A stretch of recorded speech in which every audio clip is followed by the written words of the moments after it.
la tātou tāpua ia tu i le tua i le nei tu la fiafi.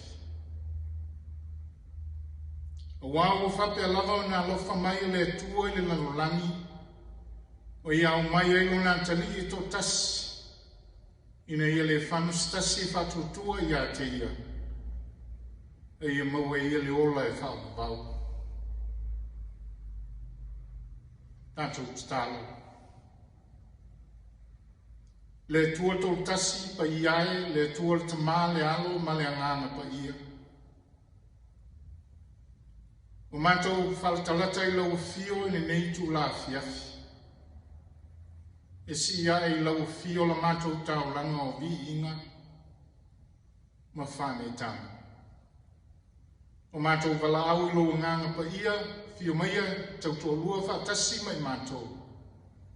Ina ia o mātou watu nei tāpua inga i le nganga ma le whamaoni lawa. Ia i watu le vi inga o lo suafa. E ala lo suafa Yesu la mātou tata. Amen. La tātou whaitau inisi upu, mai le fionga pa ia le atua.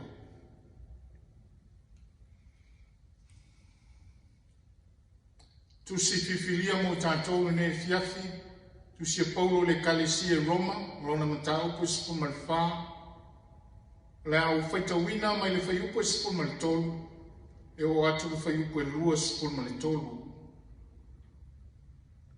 Tu si Roma, le matau po sipu malwha, lona whaiupo sipu malitolu, e whangata le whaiupo e lua sipu malitolu o tu whaitawina.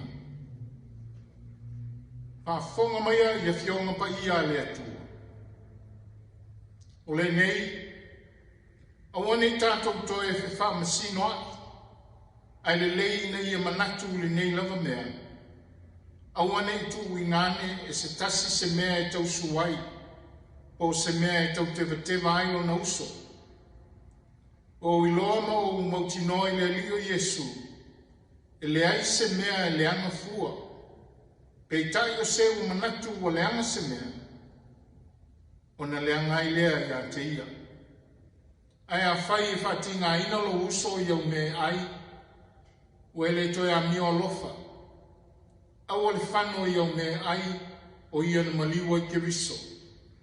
O le nei, au ane tau le ngaina lo tau le lei, o wale ma lo le atua, e leo me ai ma me inu, a le ami tonu ma le file mu, ma le oli le ngama pa ia. O wao lewa wao ngatu i a kiriso ia mea, ua whiwhia ia i le atua, o tau le leia foi o ia e tangata, o le nei, ia tātou tau sisi i mea e tupu ai le file mu, ma mea e whiwha mawhana whana. Au le petia le ngā luenga le atua o no mea ai, e mamā mea uma, ai le anga i tangata o le ai ma le tausu ai. E le lei pea le ainia ano manu, ma ia le inu waina, po se tasi mea e tausu ai lo uso. Ua mau e lo taofi, ia te o e lava ia, i luma o le atua. Amu ia le o le whamasinoina o ia e ia, i le mea o manatu o ia e te tau. A o le masau ua whaasalaina ia, pe a whai ai, a wā e le o lana tā ofi lea. O mea umalava, e le ala mai li tā ofi, o le angasala lea. Pamanuia mai le atua, i le tātou whaitau, whalongolongo i ana fionga pa ia, mai e tu maupe i a te ia lona vi inga, nei se i o le whala vau. Ua mau se uku e teitai nai i tātou le nei fiafi. Tu se Paulo le kalesia Roma o le mata uku e sipu ma wha. Alona whai uku e sipu ma le iwa o lo iei uku e whapea. O le nei, ia tātou tau sisi mea tupu ai le file mu, ma mea te wha mawhan whanaki.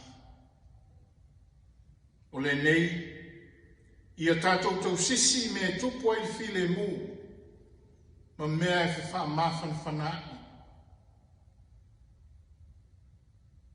Ua tu ma whauwhaunga. I le whaitau le nei, i a nofo whalwhani, living in harmony. I a nofo whalwhani. Mai le mata upu mua e o atu le mata upu espuma tasi o tusi le nei Paulo i le kalesia Roma. O loo whamtalai e le apostolo, le lofa sisiri ese o le tua, e le ise me ngata ai. Al mata upu espuma le lua ma le espuma le tolu. Lo whamatala ai le tali e te tau na tali ai le tangata e tusa ma le lofa mai o le atua. E te tau na tui nātu lona tangata atoa o le tau la ngaola ia pa ia ma ia maali e le silfanga le atua. Al mata upo sikuna le wha. O lo tau tala ai le apostolo i le wawhea ngai o le tasi kerisiano, i le isi o nausoa kerisiano. O lo whamanino i nei le whaiupo e sikuna le tolu. O le mata upu le nei e sikuna wha. O lo whamanino ai e le apostolo, aua nei o tātou whamasino ai. Po se mea i tausu ai, po se mea e tau tewa ai lo uso. E toa tele i tātou e maua i le mele nei. A manatua e whaise tala. Ona whai a lea, o lea i whai ona manatu. I isi tangata o lo whalongalongo. Pe o lawa foi na le a ina o tala ma upu e whai. Pe se I lawa wana o e ma le lalolangi.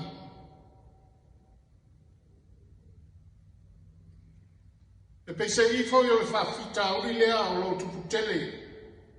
I le neiva e tau ma nei ona po i le sawa sawa. O mea o whaongaina e whesota I e tangata. Ma ua vea lea sa o tonga, ma mea o tau au, ina lea I eisi whaalalo. Tau au ai nā whaina ai e tātou tū manganu, e masani ai I tātou I le awa whatawhata. O le awa I e mātutua.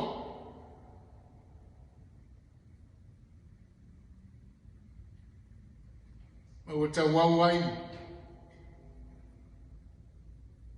ina le amana ia, la tātū ma la tānganu. Po se mea fo I tau suai, po se mea I tau tewa ai lo uso. Au mai le apostolo le whateita inga, a whai e tau suai lo uso I lau mea ai. Au alale ai e ina.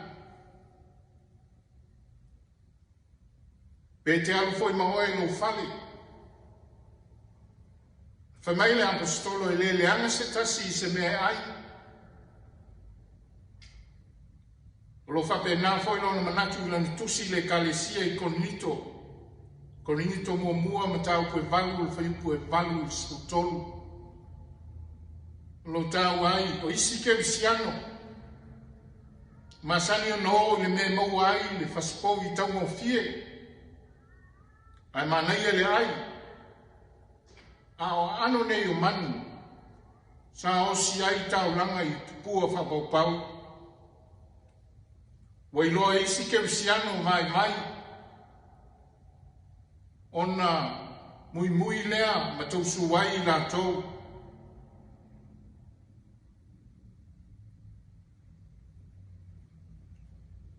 Alo whapea foi ona whamanino e le li. E lele anga le tangata I se mea ai. E lele anga le tangata I le mea watu I le manava. A o mea e sau mai fafo mai le loto o le tangata. O mea ia leanga i tangata. O puna mai le loto o le tangata le mataua ma le amio leanga. O taua ma misa ma le fasioti tangata. Ma le tele o isi mea leanga e tele whape nā. O mea ia leanga i tangata. Ua toi whamanatu mo i tātou. A wā e tā ua ina whetūtū nai. Le ola. A wā o upu e vatu. E tupu ai le ola. I le isi tangata. A o upu foi e vatu. E whasioti ai le isi tangata.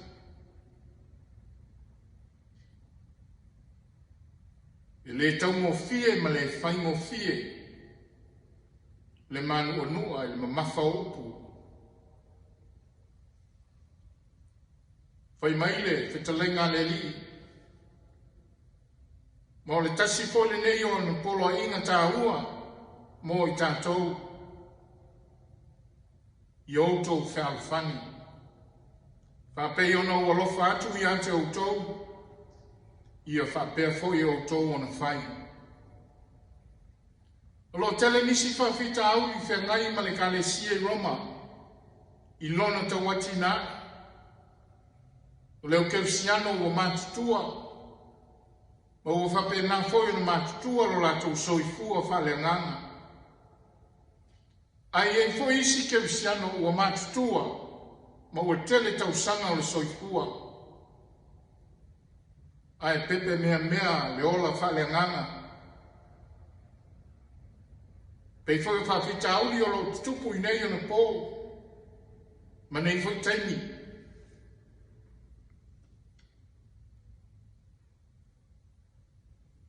Lo whape foi o na tusi atu le apostolo Paulo le Kalesia i e Peru.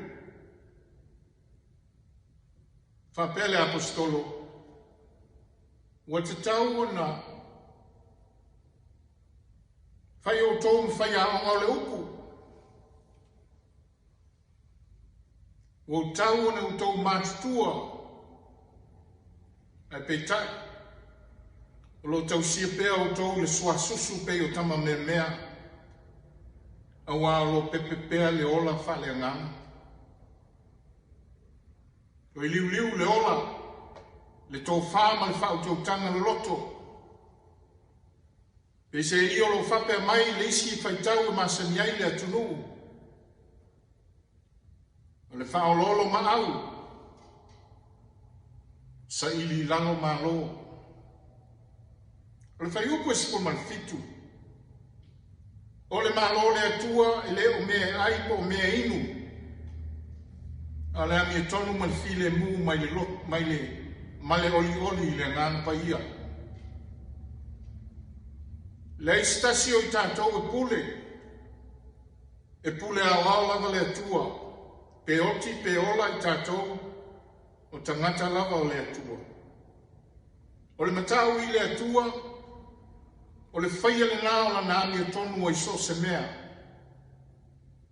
Aua nei tau o se mea e vane ai, ai fefe mpala ai whaia le ami o tonu o le atua.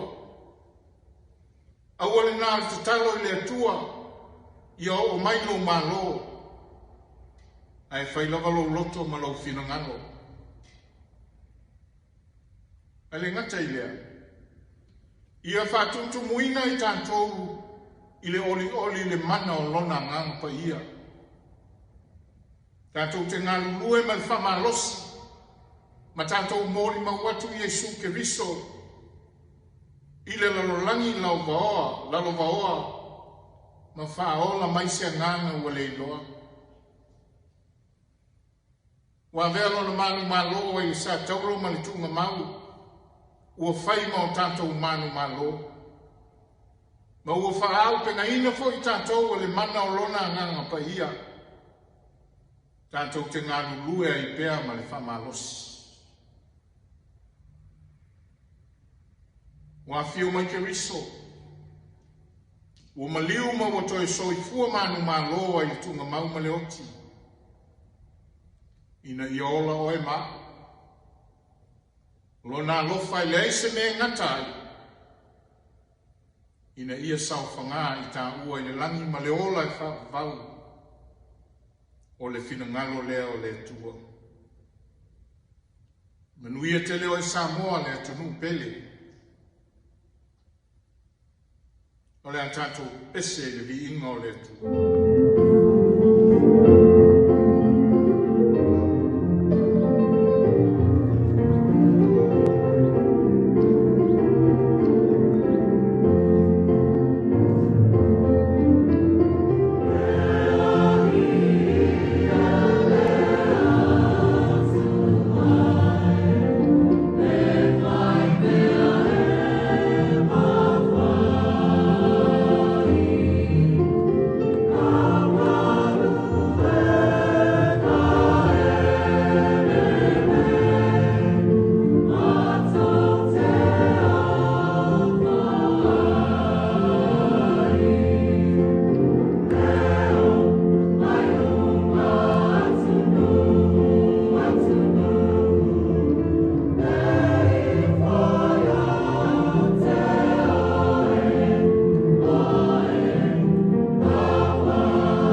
tātou te tālo.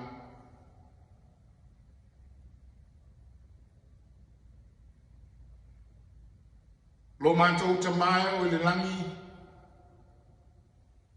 ia pa ia pe lava lo suafa I le au noa.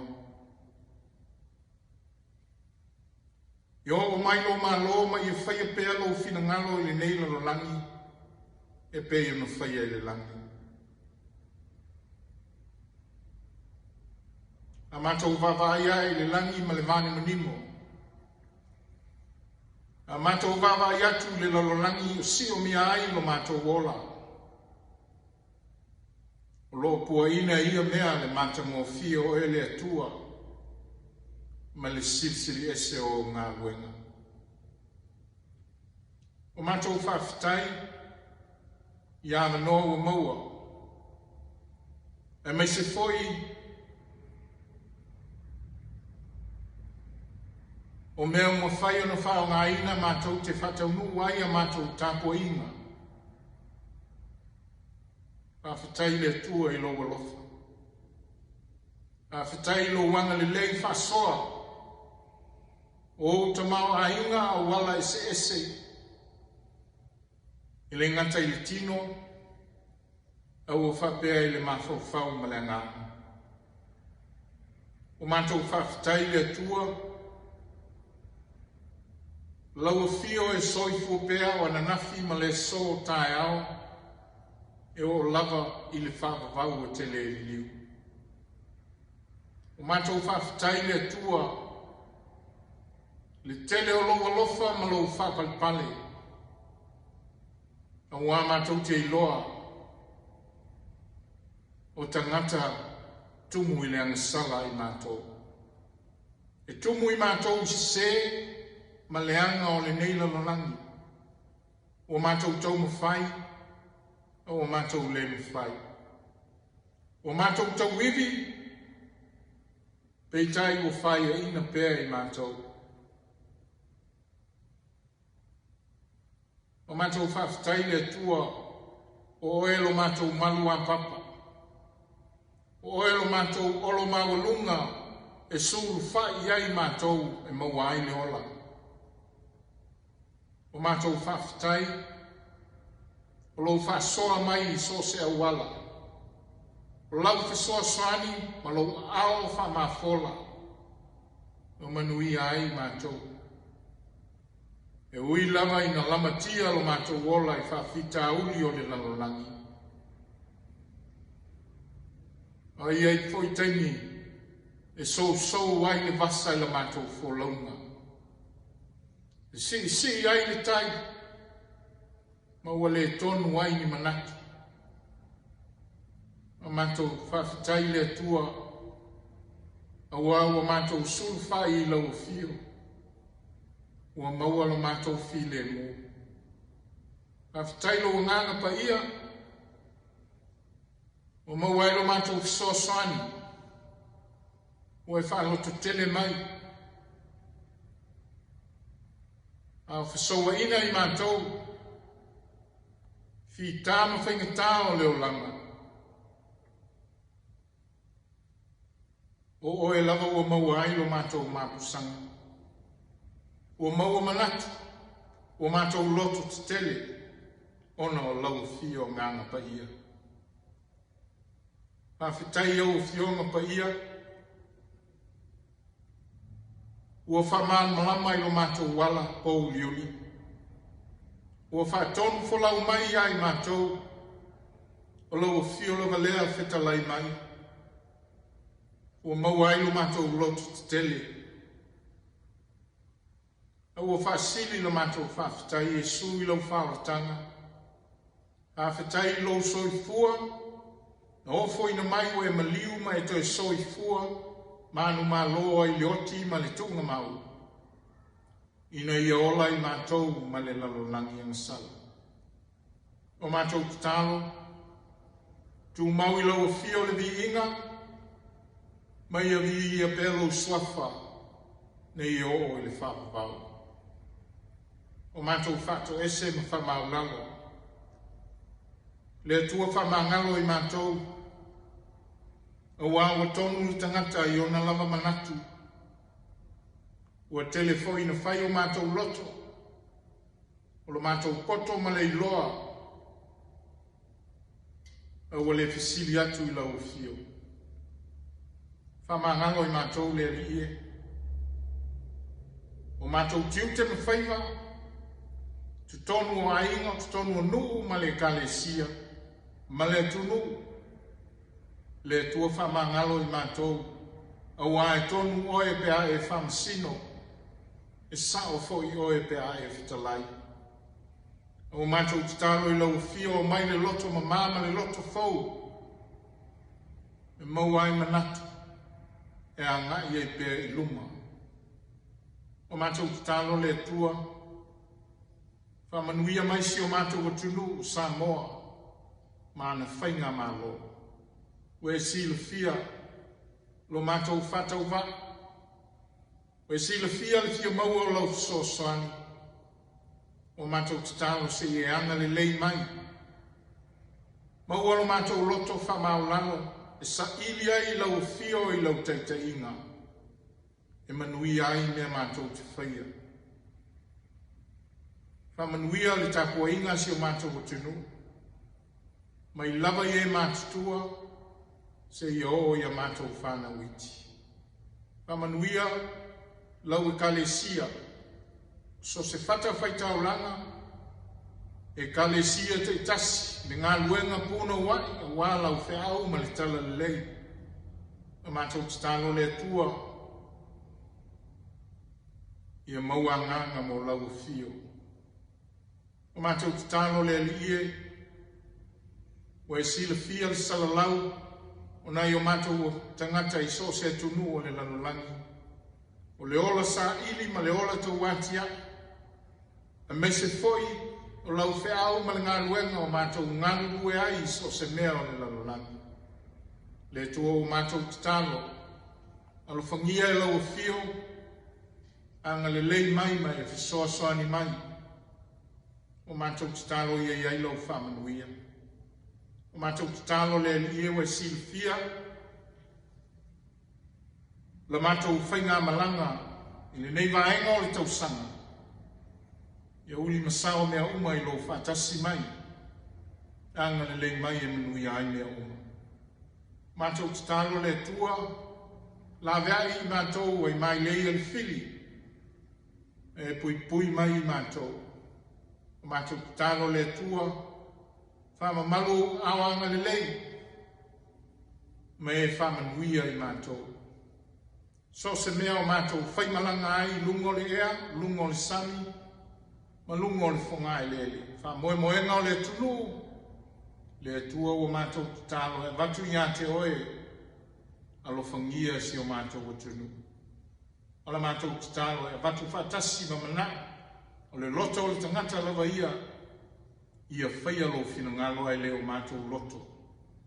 Tu mau mai lo manuia, i lungo i mātou malungo lau whanau i le lalolanga. Le manuia ma le file mua o ele atua lo mātou tamā. Le lofa sisi le eso Iesu Keriso, le li ma le whaola. Ma ia mafuta pēa i mātou malo nganga pa ia. Nei māso umai o i whāpavau lava. Amen.